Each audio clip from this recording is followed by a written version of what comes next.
അപ്പോൾ ആദ്യം തന്നെ പറയുകയാണെങ്കിൽ നമ്മുടെ ഫസ്റ്റ് വീഡിയോ 100-ൽ കൂടുതൽ പേര് കണ്ടിട്ടുണ്ട്. അപ്പോൾ അതിൽ ആരെങ്കിലും ഒരാൾക്ക് ഈ ചാനൽ കൊണ്ടൊരു ഉപകാരം ഉണ്ടാകും എന്ന് ഞാൻ വിശ്വസിക്കുന്നു. അപ്പോൾ അതിനൊരു അവസരം ഉണ്ടാക്കി തന്ന നമ്മുടെ സ്വന്തം യൂട്യൂബിന് ഞാൻ ഒരു ലോഡ് കയ്യടി അർപ്പിച്ചു കൊള്ളുന്നു.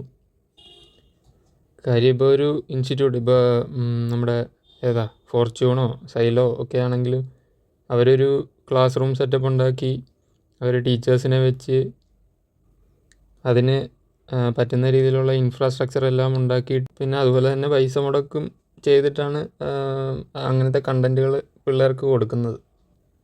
ആ സമയത്ത് ഞാനിപ്പോൾ ഒരു ചിലവും ഇല്ലാണ്ടാണല്ലോ യൂട്യൂബ് വഴി നിങ്ങളിലേക്ക് ഈ ക്ലാസ് എത്തിക്കുന്നത്. അപ്പോൾ അതിന് ഒരു കാരണം ആയി വരുന്ന ആൾ നമ്മുടെ സ്വന്തം യൂട്യൂബ് അണ്ണനാണ്. അപ്പോൾ അണ്ണനെ സ്മരിച്ചുകൊണ്ട് നമുക്ക് ഇന്നത്തെ ക്ലാസ് തുടങ്ങാം. അപ്പോൾ ഈ വീഡിയോയിൽ നമ്മൾ കുറച്ചും കൂടെ ഡീറ്റെയിൽഡായിട്ട് ഓരോ ഏരിയയും അനലൈസ് ചെയ്ത് പോവുകയാണ്. അപ്പോൾ ഈ വീഡിയോ കഴിയുമ്പോൾ നമുക്ക് ഏതൊക്കെ ടോപ്പിക്കുകളാണ് പഠിക്കേണ്ടത്, അതിൻ്റെ എത്ര വെയിറ്റേജൊക്കെ കൊടുത്ത് വേണം പഠിക്കാൻ എന്നുള്ള കാര്യങ്ങളൊക്കെ മനസ്സിലാവും. അപ്പോൾ അതിനായിട്ട് ഞാൻ ആദ്യം തന്നെ നമ്മുടെ പ്രീവിയസ് ഒരു 4-5 വർഷത്തിൻ്റെ ആ ഒരു ട്രെൻഡ് ഞാനൊരു ടാബുലർ ഫോമിലാക്കിയിട്ടുണ്ട്. അപ്പോൾ നമ്മൾ ലാസ്റ്റ് വീഡിയോയിൽ സിസാറ്റിൻ്റെ ഈ മാക്രോ ടോപ്പിക്കുകൾ മൂന്നെണ്ണം ഏതൊക്കെയാണെന്നാണ് നമ്മൾ ഡിസ്കസ് ചെയ്തത്. ഇതിൽ 2023 വന്നിരിക്കുന്ന മാത്സിൻ്റെ ചോദ്യങ്ങളാണ് 38 എണ്ണം, റീസണിങ് 15 എണ്ണം, ഇംഗ്ലീഷ് കോംപ്രിഹെൻഷൻ 27 എണ്ണം. അതുപോലെ തന്നെ 2022, 2021, 2020, 2019 ഡാറ്റയാണ് ബാക്കി കൊടുത്തിരിക്കുന്നത്. ഇതിൽ തന്നെ മനസ്സിലാകും മാത്സിൻ്റെ ടോപ്പിക്കിനാണ് വെയിറ്റേജ് കൂടുതൽ.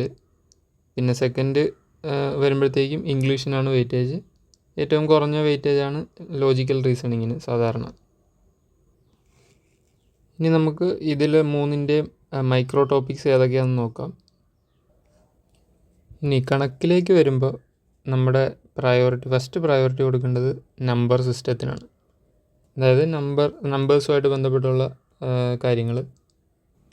2023 നോക്കിയാൽ 18-ഉം 3-ഉം 21 ചോദ്യമുണ്ട്. 22 17 ചോദ്യം, 21 8-ഉം 14 ചോദ്യം, 20 21 ചോദ്യം. അങ്ങനെ ഇപ്പോൾ കുറച്ച് നാളായിട്ട് നമ്പർ സിസ്റ്റത്തിനാണ് ഇപ്പോൾ UPSC വെയിറ്റേജ് കൂടുതൽ കൊടുക്കുന്നത്. പിന്നെ വരുമ്പോൾ റേഷ്യോ പ്രൊപ്പോർഷൻ ഉണ്ട്, മിക്സ്ചർ അലിഗേഷൻ ഉണ്ട്, ടൈം ആൻഡ് സ്പീഡ് ഉണ്ട്, ടൈം ആൻഡ് വർക്ക് ഉണ്ട്, average, permutation combination, probability, percentage, ക്ലോക്കും കലണ്ടറും, discount, profit loss, geometry, age.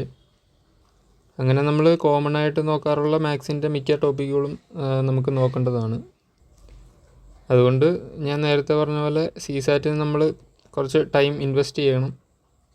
റെഗുലറായിട്ട് പ്രാക്ടീസ് ചെയ്താലേ ആ സ്പീഡൊക്കെ കിട്ടുകയുള്ളൂ. ഇല്ലെങ്കിൽ എക്സാമിന് നമുക്ക് ടൈമിൻ്റെ ആ ഒരു കൺസ്ട്രെയിൻറ്റ് ഒരുപാട് ഉണ്ടാവും. നമ്മൾ ഒരുപാട് സിമ്പിൾ ചോദ്യങ്ങൾ ചിലപ്പോൾ സ്കിപ്പായി പോകാനൊക്കെ ചാൻസ് ഉണ്ട്. അടുത്ത് റീസണിങ്ങിലേക്ക് വരുമ്പോൾ നമ്മുടെ സ്റ്റേറ്റ്മെൻറ്റ് തന്നിട്ടുള്ള ചോദ്യങ്ങൾ, പിന്നെ ഡയറക്ഷൻ, ഒരാൾ അങ്ങോട്ട് പോയി വടക്കോട്ട് തിരിഞ്ഞു, തെക്കോട്ട് തിരിഞ്ഞു, പടിഞ്ഞാട്ട് തിരിഞ്ഞു, ഇപ്പോൾ എത്ര ദൂരത്തിലാണ് നിൽക്കുന്നത്, പിന്നെ കോഡിങ് ഡീകോഡിങ്, ഒരു വാക്ക് ഇന്ന കോഡിൽ തന്നിട്ട് അടുത്ത വാക്ക് ഏത് കോഡിലാണെന്ന് ചോദിക്കുന്ന ചോദ്യങ്ങൾ, പിന്നെ റാങ്കിങ്, ഫ്രണ്ടിൽ നിന്ന് ഈ പൊസിഷൻ ആണെങ്കിൽ പുറകിൽ നിന്ന് ഏത് പൊസിഷനായിരിക്കും, ക്യൂബുമായിട്ട് ബന്ധപ്പെട്ടുള്ള ക്യൂബ് 2 വെട്ട് വെട്ടുമ്പോൾ എത്ര പീസാവും, 10 വെട്ട് വെട്ടുമ്പോൾ എത്ര പീസാവും, പിന്നെ puzzle, data sufficiency, blood relation, syllogism, പിന്നെ ഈ ക്ലോക്കും കലണ്ടറൊക്കെ ഏജും ഒക്കെ ഇതിൽ വരുന്നതാണ്. അത് അറിയേണ്ട, അതിൽ മാത്സിൻ്റെ ഇതിലായിപ്പോയതാണ്. പിന്നെ വരുന്നത് ഡാറ്റ ഇൻ്റർപ്രിട്ടേഷൻ. അതിൽ ഇപ്പോൾ അങ്ങനെ കുറച്ച് നാളായിട്ട് ചോദ്യം കുറവാണ്, എന്നാലും നമ്മൾ നോക്കണം. അടുത്തത് നമ്മുടെ ഇംഗ്ലീഷ് കോംപ്രിഹെൻഷൻ. അത് നമ്മൾ PYQ വെച്ച് അതിൻ്റെ റിപ്പീറ്റഡ് ആയിട്ടുള്ള ഏതൊക്കെ രീതിയിലാണ് ചോദ്യം വരുന്നതെന്ന് നോക്കി അതിനനുസരിച്ച് പഠിക്കുക എന്നുള്ളതാണ്. ഇപ്പോൾ നമ്മൾ കണ്ട ഈ എല്ലാ ടോപ്പിക്കിൻ്റെയും PYQs നമ്മൾ ഈ PDF-ൽ കമ്പൈൽ ചെയ്തിട്ടുണ്ട്. ഇതൊരു 126 പേജ് ഉണ്ട്. ഇത് സൂം ഔട്ട് ചെയ്താൽ അറിയാം. ഇപ്പോൾ ഫസ്റ്റ് നമ്പർ സിസ്റ്റം, അങ്ങനെ എല്ലാ ടോപ്പിക്കും ഉണ്ട്. ഇത് ratio, proportion, mixture, time and speed,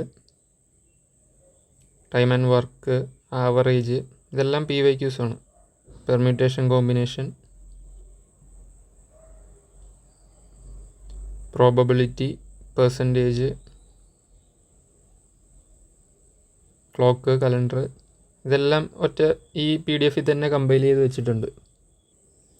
അപ്പോൾ ഈ PDF നിങ്ങൾക്ക് കിട്ടാനായിട്ട് ഞാൻ നമ്മുടെ ചാനലിൻ്റെ ഒരു ഒഫീഷ്യൽ ടെലഗ്രാം ചാനൽ തുടങ്ങാം, എന്നിട്ട് അതിലേക്ക് ഇട്ടേക്കാം. അപ്പോൾ അടുത്ത വീഡിയോയിൽ ഞാൻ ആ ചാനലിൻ്റെ ലിങ്കും കൂടെ കൊടുത്തേക്കാം. അപ്പോൾ നിങ്ങളതിൽ ആഡാവുമ്പോൾ അതിലേക്ക് ഞാൻ ഈ PDF ഇടാം. അപ്പോൾ നിങ്ങൾക്കും ഇത് ഈസി ആയിട്ട് ഉപയോഗിക്കാമല്ലോ. അപ്പോൾ പുറകെ വരുന്ന വീഡിയോസിൽ നമുക്ക് ഓരോ ടോപ്പിക്കും സെപ്പറേറ്റ് ആയിട്ട് കവർ ചെയ്യാം. പിന്നെ നിങ്ങൾക്ക് എന്തെങ്കിലും നിർദ്ദേശം ഉണ്ടെങ്കിൽ നമ്മുടെ കമൻറ്റ് ബോക്സിൽ പറയാം. അതനുസരിച്ച് നമുക്ക് നെക്സ്റ്റ് സ്റ്റെപ്പ് പ്ലാൻ ചെയ്യാം. അപ്പോൾ ബാക്കി പുറകെ നോക്കാം. Okay, by.